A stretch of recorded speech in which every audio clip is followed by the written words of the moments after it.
Thank you for coming to our on how to create a Proton Pack. There's a lot that go into these props.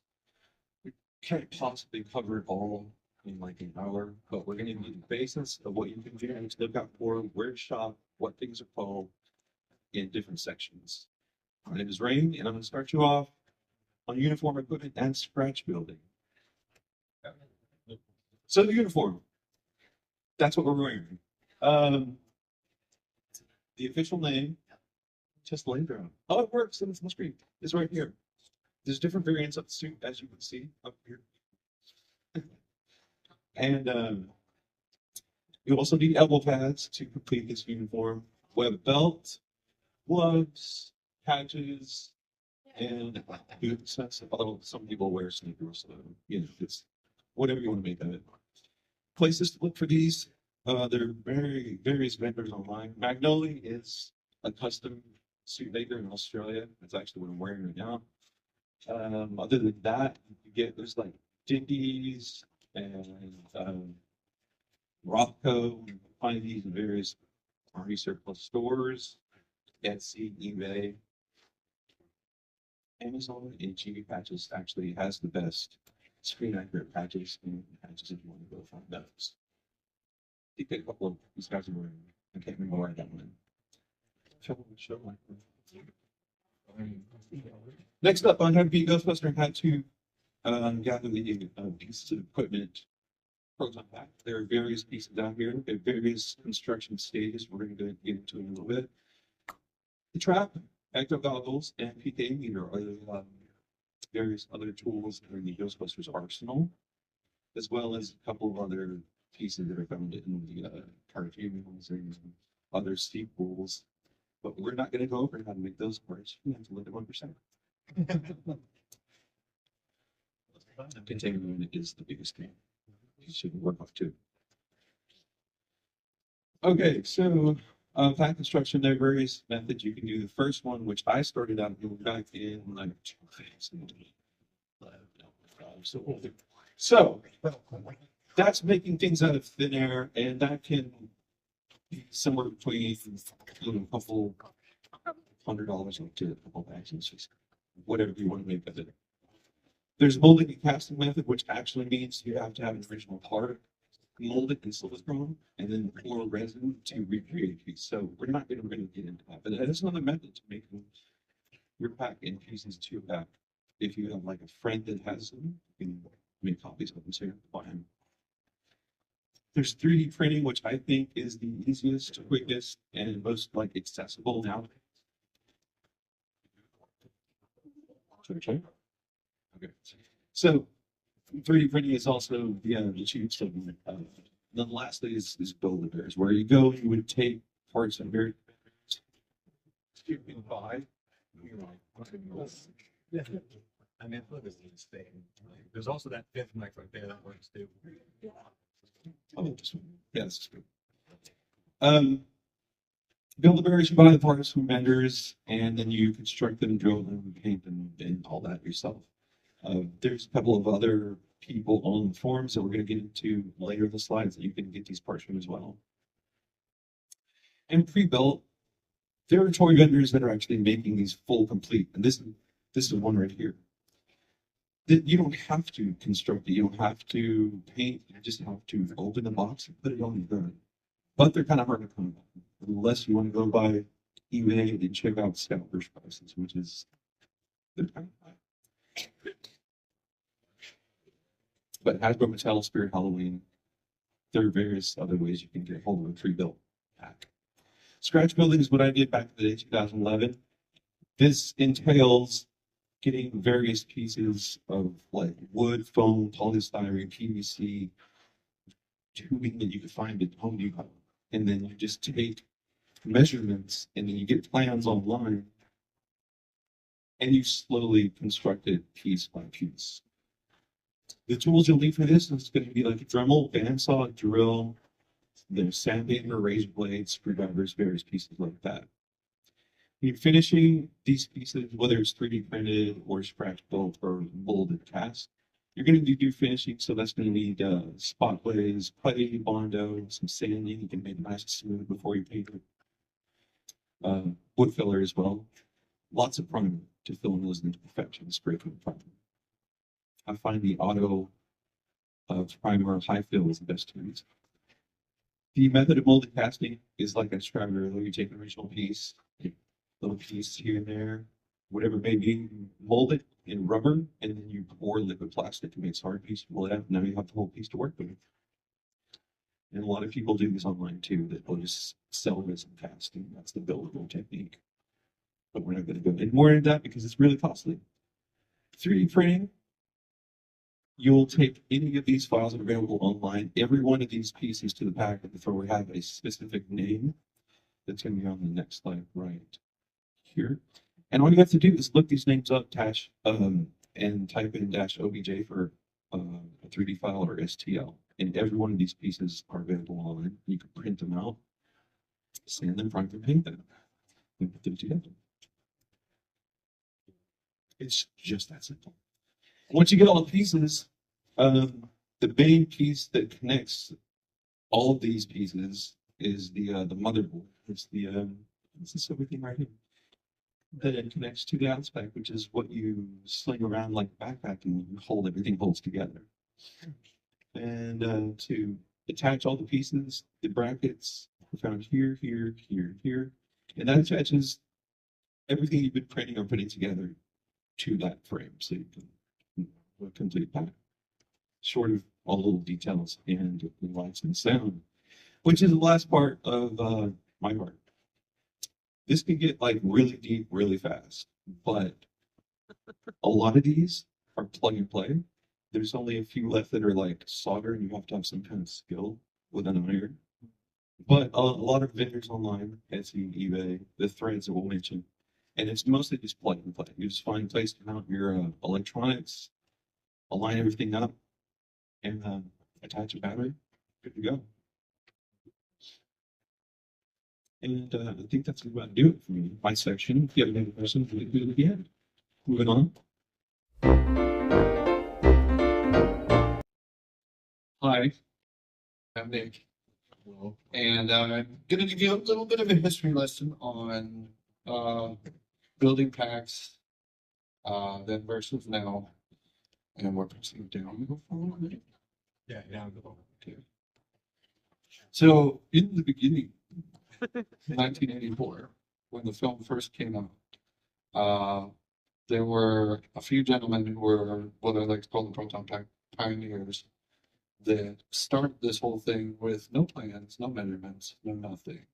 Just watching the film over and over and over again until they managed to get enough information that they thought they could build a pack with.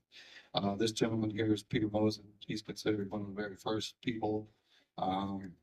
He built all of his stuff pretty much just out of thin air. And just by watching the film, pausing it constantly over and over and over again, just looking at it. The very first proton packs ever built were made out of just wood and found parts, PVC pipe, and everything else. This is back before they developed any resin casting or any shells or anything like that. They literally just fabricated everything out of whatever they could find that looked close enough to it. This is actually a 3D render of one of the packs that was first built within the first 5 months of the film coming out in theaters. And as you can see, they were using stuff like Pringles cans to come up with parts because they just needed to build something. They wanted it as fast as they could. And this over here, this was some of the first some of the first packs they ever built that they started doing shell casting from. And that'll be on the next slide. Made from wood parts. So the first shells that ever came out, first ones were vacuum form shells, where they went over a base like what you just saw on the previous slide that was made out of wood and other parts and whatnot, and they would vacuum form a plastic shell over it, and that was how you get the main proton pack body, where you can attach all the other parts on. Mine, which is right here, is a vacuum form shell. It's an older shell. They are cheaper. Lightweight, definitely. Dull edges, so you don't have to worry about, nicking a sharp edge on anything or catching your finger on anything. And they are pretty flexible. So if you do take a hit or anything, you don't have to worry about it breaking right away. Mine is fiberglass backed, which is similar to what the next shell is. The next shell is a fiberglass resin cast shell. It starts out as a resin, and you back it with layers upon layers of fiberglass and more resin to get it to be a strong shell. These are way more sturdy, very sharp details on them compared to mine, which I brought out more of the details by weathering it a little bit to make the edges sharper looking and whatnot. They're also rigid compared to the flexible ones. So if you want it to be good and firm and in place and not moving, that's the shell for you. And also nowadays, these type of shells are screen used. There are companies that make shells this method, and they've been used in the most recent Frozen Empire for the brand new packs with yellow bumpers on them and everything else. On to the next slide. So, mainland movie differences. So there are variations in a Proton Pack as you go through the films. The original one is the 1984 pack, which is that gentleman there. Then when you go to the 1989 pack, it is repurposed original 1984 packs, but because certain parts were degraded from storage or just being tossed around too much, they had to replace them. So you have a few variations, like the ribbon cables are different colored. They placed a couple parts up here differently than they did over there. They repainted over that with black instead of leaving it silver. Lots of little changes, labels and stuff like that. And then you go into 2021 Afterlife. That's the beat up pack held together with hope and prayer, basically. And they did a lot of little changes there based on what they thought Egon Spengler might have done to keep this thing running since 1984 on bare minimum money and parts. A lot of different variations in that one that we liked.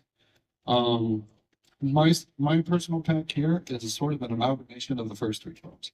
I have details from all three of these on my pack because I liked how certain things looked on all three of them, so I mix and matched one however I wanted. And then we move on to Frozen Empire. They started really changing some things. They changed that piece there, which is called lumber. They had the cheese slices, we call it, on the neutral one there. This one is called the Health and Safety Pack, because it looks like they obviously put a lot more health and safety stuff on there to make it look a bit different. Moving on.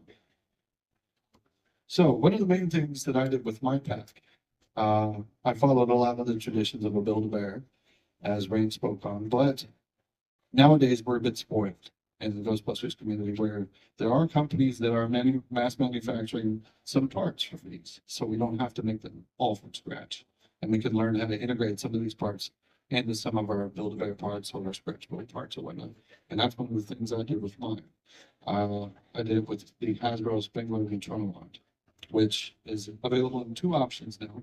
You can get the original Spengler one, which is mostly what went with this pack, the Afterlife pack that I showed from 2021. It's like a held together wand and whatnot. I modified mine severely to look more like an 84 one.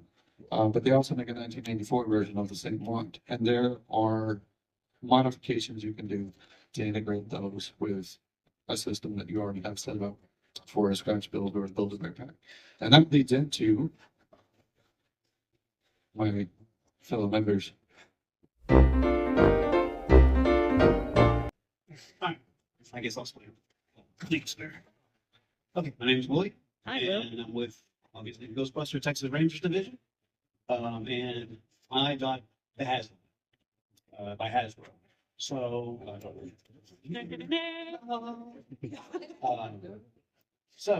it's on the HasLab. So when I started looking into making a pack, because I had no idea there were groups, I knew there were groups, but, I just was wanting to make a pack. I was looking at all the different parts that these guys described, and I personally was like, oh my gosh, this is a lot of. And so But I was still kind of like, okay, what can I do? We didn't have enough money at the time. And then Hasbro announced they were doing the HasLab for this pack based on Afterlife. And for the price at the time, okay.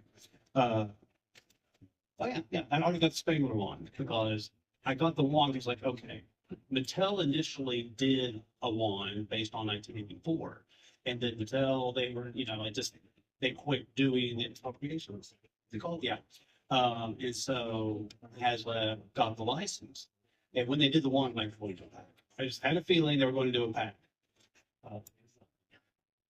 And it was crowdfunded. So what is a crowdfund? Well, like right now, there's a brand new Ghostbusters HasLab up. They did the Ecto one.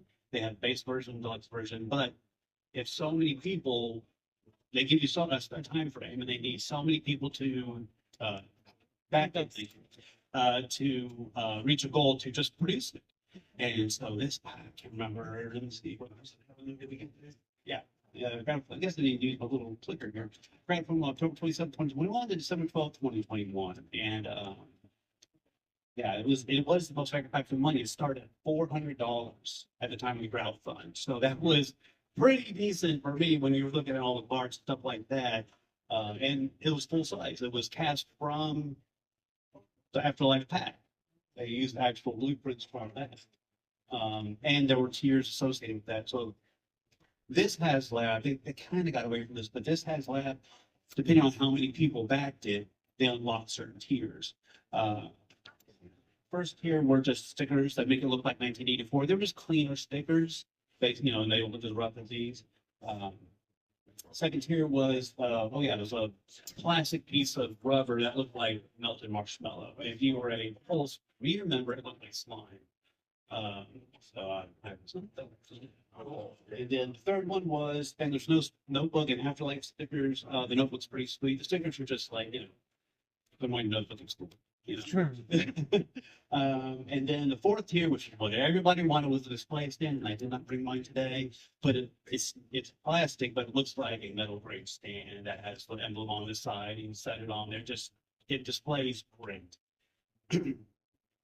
What I have here. Oh, that's what it looked like at the time of the fun at the when the Crowdfunding. crowdfunding was going on. Excuse me, thank you. Early onset. And as you can see, that was when they had 19,000. I thought they backed more than that. The target was only 7,000. It's been a while, so I'm like, wow, that's all. But yeah. So I think it got backed fully within 48 hours, really, really quick. Well, this one, 81, since they got their Mattel ones, was waiting on this. Of course, the choice was, will it go with my Mattel one? We'll go with my Mattel one. But I initially thought, like I said, the Spangler one, because it matched this thing. Okay, then Monty. When this thing first came out, you just turned it on and these lights were just going real fast, and it had the lights going real fast. It was good out of the box. I was very happy with it. But then my brother and I actually came to FanFest last year, not modded. First time I put it on, got it going, and it turns off after 3 minutes. What made me want to mod? Well, I'm telling you. It's because of the cutoff. I was like, okay, I know there's what they call a stay alive mod for it. That just keeps it going like it is right now. It's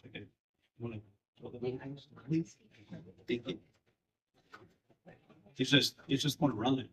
It'll run until the battery runs out or turn off. It's about 3 minutes. And it has better sounds and stuff like that. The sounds, again, out of the box was great. The idle timers. And that was due to, Hasbro is a toy company. So they had to, thank you, toy regulations, just that's why I had to have it shut off. So what I have in here is the Ninja Tunes stand light that actually one of the other guys in the group, he just happened to go, hey, I've got this, anyone want it? Yes. And so when I first got it, just a little electronic piece of equipment. And I was like, what do I do with this? I'm gonna have to open this thing up. I got nervous because I am not much of a hands-on guy. Or I just get nervous real quickly.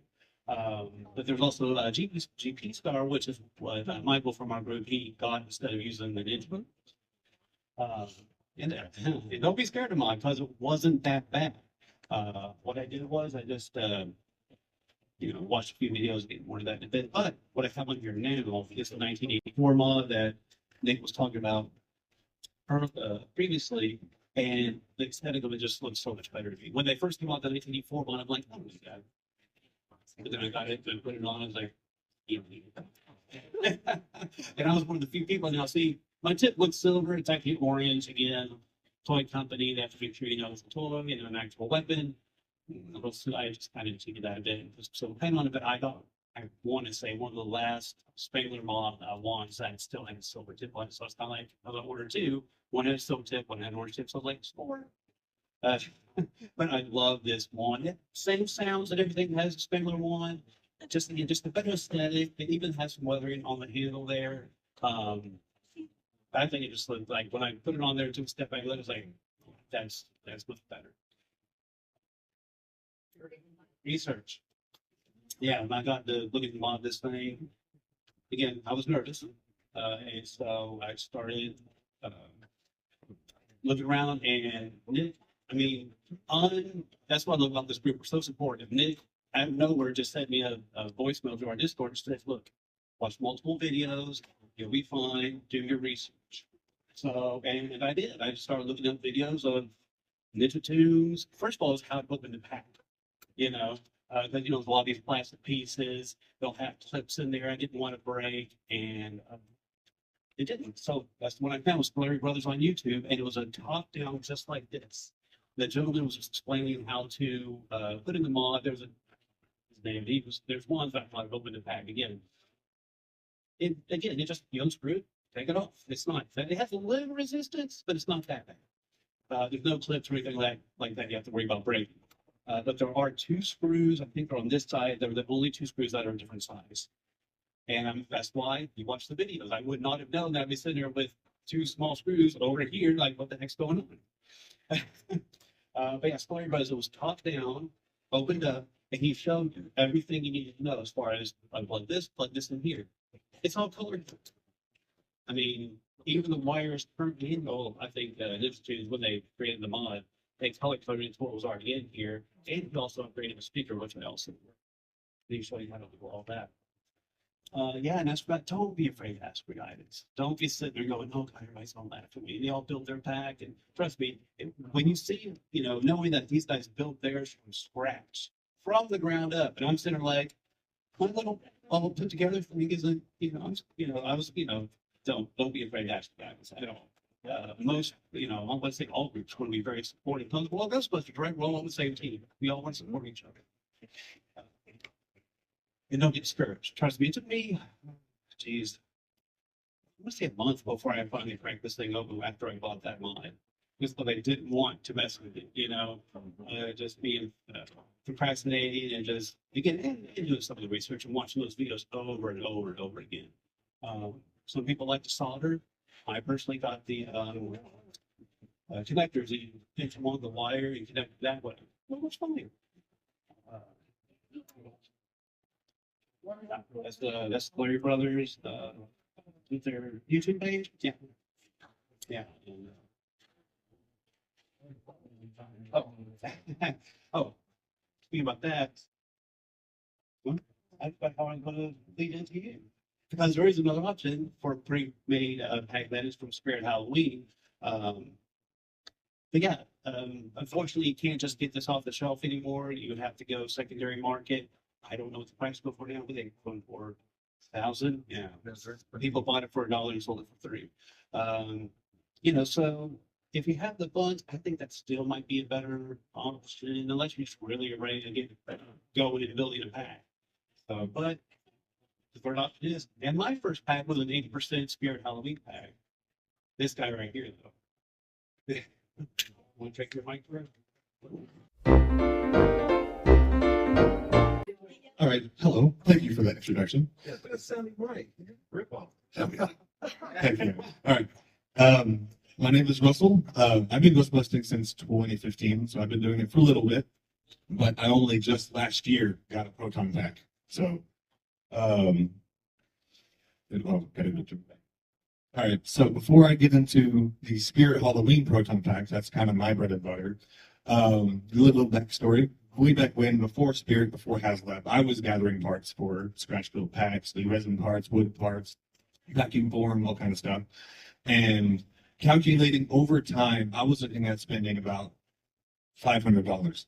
That's on the lower end. That's like a super budget, super cheap materials, not even including lights and sound yet. And I wasn't even thinking about that. I was like, build the prototype pack first, put lights and sounds later. But depending on your materials, the running thing, depending on the materials, depending on who you're buying it from, it could easily dip into 1,000 and beyond, depending on like the features and stuff like that. There are kits, pre-made kits, that you can put it together yourself. That's right here. It has all the parts, stickers, everything you need, and you just put it together yourself. And depending on materials, seller can range from 650 to 950. There are pre-built, like Rain mentioned, pre-built sellers. That's what this one is right here, where it comes ready out of the box, it's ready to go. You pull it out of the box, where you go. And depending on the sellers, can start from 2,500 and beyond. And then in comes Spirit Halloween. Forget the year, but they came out with the 80% scale. They marketed to kids. It looks like a smaller scale, as you can see. But it originally retailed for $80, which that is a massive price tip. So like a lot of people are excited. It's like a lot more accessible, a lot more affordable. It may not be the most accurate thing, but it's like you can't beat that. And then in came HasLab with their crowdfund, which was about $525 for both the wand and the pack because they were sold separately. And then a couple months after the crowdfunding ended for the HasLab, the Spirit Halloween, they heard the people. They were just like, we want a full size Proton Pack. We don't want this little kids one. We want a big boy pack. And when they dropped, they were about $250, which is still significantly cheaper than scratch building and stuff like that. And I was like, this might be my chance. This might be my finally chance putting together a Proton Pack. So I looked my wife lovingly in the eyes. I'm like, please. And she's like, go for it. So I have her to thank for that. There are 3 different types of Spirit Proton Packs that you can buy on the site and at the store right now. The first 2 are both 80% scale packs. These 2, they're both the same exact size, same exact mold. One's marketed towards kids light up, and then one's marketed towards adults as the deluxe. But the main difference is the electronics. They both function with a button on the wand, and it fires and turns the pack on all at once. But with the kids one, the lights on the pack kind of just blink, while this one, they actually kind of animate closer to this. But they still function where it's one button and they all happen all at the same time and it turns off. But with the life-size one, you can actually turn it on and makes the ignition sound, and the pack lights stay on until you turn it off or the battery dies. Like they just keep running. The life-size Spirit Pack electronics are actually what I have in this one, so you can kind of see. The best time to get anything from Spirit Halloween, not just Proton Packs, but is the day after Halloween on November 1st. They had a 50% off sale. Each individual item is 50% off. So, and that's where I got this one. So this usually is like $90, so I got it for like $40, which is an insane deal. I was like, I have to. I knew there was a couple at my nearby Spirit, and I'm just like, I gotta go grab one.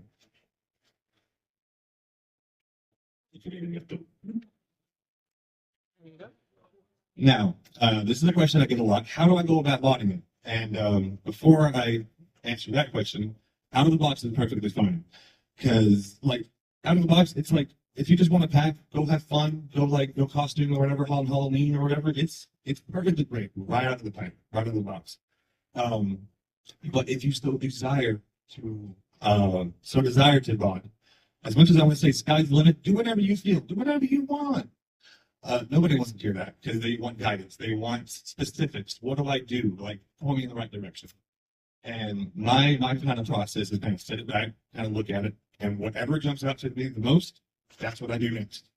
Except if it seems like a major undertaking, it's okay for it to wait. Do a couple little things here and there, and then get back to it when you feel more comfortable. A big thing was this area, which is the cyclotron and bumper. On the originally, it was all one molded piece, and I wanted to be like separate pieces like it's supposed to be. But that was going to require me to cut major parts of it off, and I'm like, I didn't feel comfortable at the time yet, but I worked myself up to it.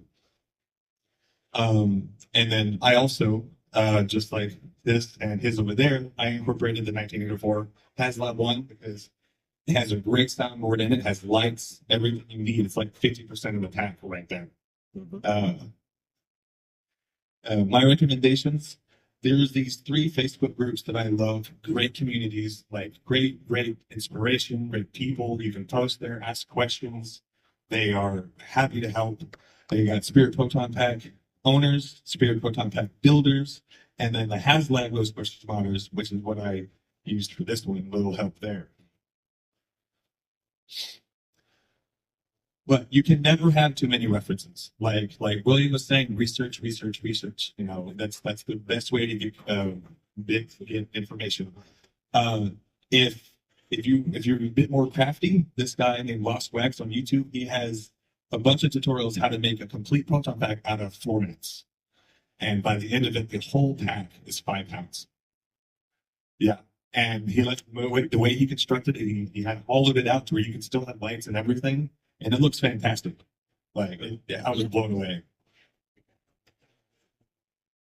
There is this website, Ghostbusters Reference Library, which they have tons, and I mean tons, of pictures of these screen-used packs from Ghostbusters 1, 2, Afterlife, Frozen Empire, even the video game, the 2009 video game. They have screen caps of that if you want to create that monstrosity.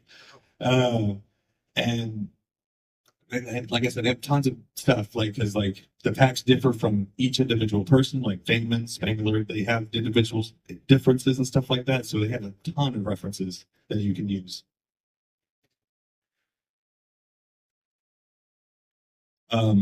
Stefanato's prop plans, these are super early. I don't know what year these came out. Roughly? Early 2000s. Yeah, early 2000s measurements. So if you want to get to like actual measurements of how everything is measured, this has practically everything. Now, a few parts are like minor differences, like off. But overall, it's a great starting point. I actually use these measurements for my my shock mount right here. This right here is actually a stack of washers from Home Depot. And I was like, how long is it supposed to be? So I referenced this because they have the measurements, the width and the height and everything. And then this is a website I only recently learned about from this gentleman right here. It's Ghostbusters.supplies, which they are a website that they basically gather a bunch of Etsy sellers and eBay sellers. It's basically just a source to find other sources, basically. I will say, when you go to this website, it will have like a security prompt thing, like the security code needs to be updated or whatever. But you can easily bypass that. I just don't recommend making any transactions to it just until they, just that. I would go to the actual sellers on Etsy and stuff like that to buy the stuff from. Here are some of my modifications. Obviously, I don't have time to go through everything, but I'll point out some key things. These are actually the first 2 things I ever did right out of the box. I changed out this is the P clamp. It's right here. It holds the ribbon cable to the booster tube ladder. Because like it was just like this random piece of plastic. There's just like a rectangular piece of plastic that they folded in half and screwed in place. They literally looked like a piece of scrap. I was like, okay. And this piece you can actually get at Home Depot. You can just go over to Home Depot because it's a water hose clamp or something like that. It came in a 2-pack, so I was able to get one for this one as well as one for this one. Next one, I changed out the ribbon cable. This one was decent. It wasn't bad, but I had a more accurate one to the Ghostbusters 2 Proton Pack, which is what you see here. And this just shows like the littlest things make the biggest difference. Like you don't even have to do any major modifications to make a huge difference in how it looks. And then these are the first time actually cutting into the pack, doing major kind of like visual modification. It had a molded, the crank knob on the crank generator, had a molded knob. I wanted to cut it off so it can actually be like a separate piece that I can actually turn. I cut it off. That's a piece of polystyrene plastic that covered the hole because it left a pretty massive hole right there. So I wanted to cover it up. That way I could easily put that one on there. And the next one, this is the clipper valve and base. It was just like molded weird, and I just didn't like it. And I had a 3D printed one that this gentleman gave me. So I was able to completely remove that. And this is a base molded from resin. And then this is a 3D printed clipper valve that I completely changed out. Anyway, this was probably the biggest thing that I had to cut off, and like this is how the cyclotron and bumper section looked. How it's all molded into the shell. In reality, it's supposed to be two separate pieces, so I had to completely cut that entire thing off. And then this is a vacuum form cyclotron with a resin bumper that I hodgepodged on there with some JB welds and glue, like really get it on there. Painted it, and then that's what it looked like now. And then I added some texture. Yeah. Yeah, and everything. Anyway. And then the Alice frame, mounted into an Alice frame, which I'll get to this right now. What is an Alice frame? It's a Vietnam era frame that's on like rug stacks. There's many places to get one. Amazon, Army surplus stores are the best option. I would highly recommend Omaha's surplus in Fort Worth. They have like a pile of frames to choose from. There are different kinds. Rothko is kind of the cheaper end. That's kind of like made with softer aluminum. They'll really recommend it for heavy packs. And then there's LC1 and LC2, which is the genuine kind of GI, kind of strong, which I highly recommend for any pack.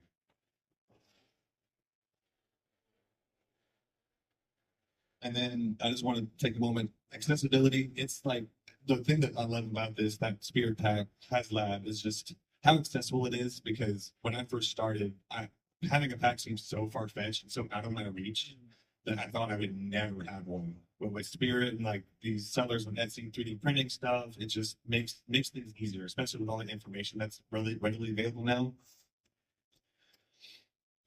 And then my final thing I want to leave you with is no matter, like, we can go on and on about accuracy, authenticity, what's correct, what's not correct. The thing that I want to leave you with is wear it with pride.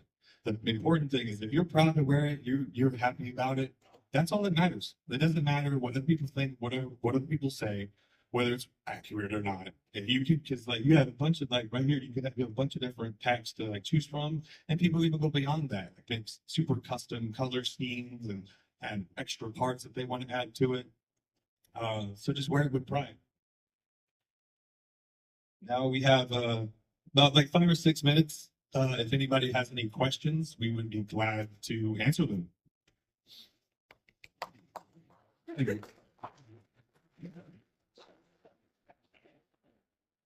Was there anything out there that make the startup noise? Oh yeah. Oh, yeah. We can demonstrate about that. Yeah.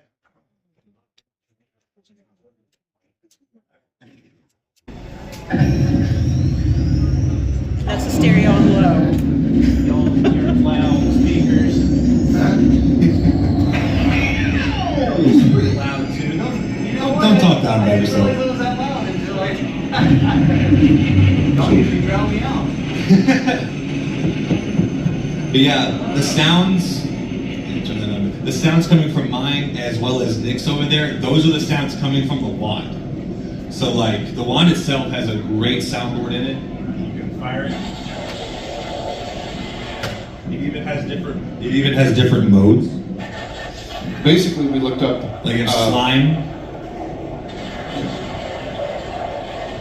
we looked up videos and stuff of how these gentlemen figured out how to bypass the speaker in the wand so that you could plug in an aux jack and plug it into like a Bluetooth speaker if you want to put a Bluetooth speaker, or some of them hardwire it with a power source to a speaker that they built into the pack and stuff like that. Mine's a JBL Charge 4 that barely fits in the cyclotron, and that thing is so chunky. But yeah, there's lots of different ways to go about putting your sound and your lights in there and everything, and just a lot of really creative people out there that came up with a lot of creative ways to do it. And that's why when I found out you could take this from Hasbro, just buy it straight from Hasbro and find a way to integrate it into like a pre-built pack or something just with a auxiliary cable, I was like, dude, let me find out how to do this. And I learned how to do all that, and I got that beast of a speaker in my pack now. So Yeah, the point is there's options from 0 to 100 on these, on customization on every level, and sound is no exception. Lights as well. I think there's every different variant up here that you could ask for. Well, short of the video game mode, which is a whole different beast. I used to make those that would cycle through a bunch of different modes. But that was a couple $100, where like these options are pretty low. Anybody else? Don't be scared. now's the time to pick our brains.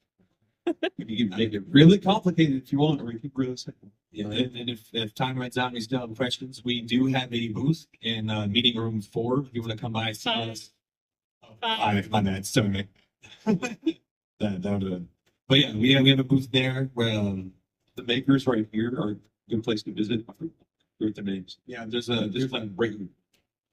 Yeah, there's a maker's room right here. They have miniature 3D printers and stuff like that, and they show off how those processes work, and you can pick their brains a little bit more if you're a little less crafty and need to learn a little bit more about them. So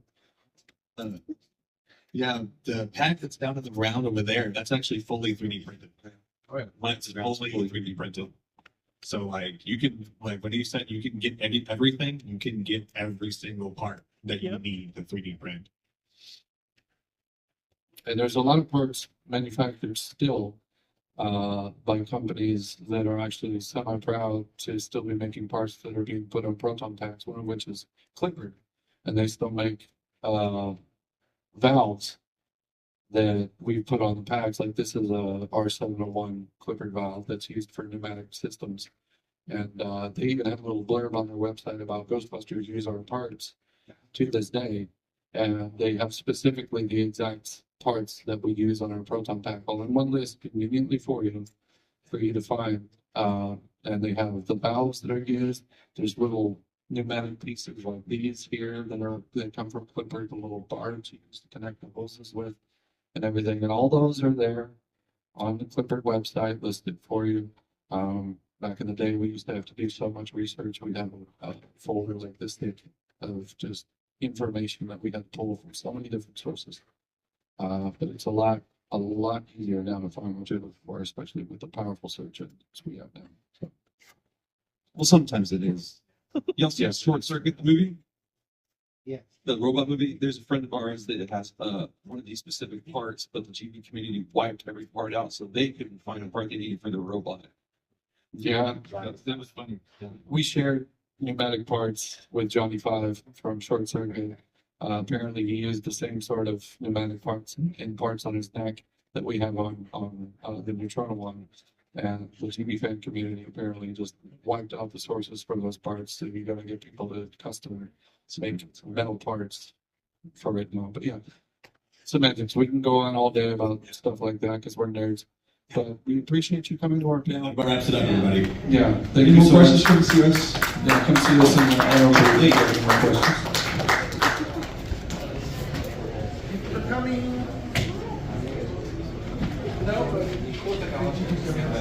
Harry here.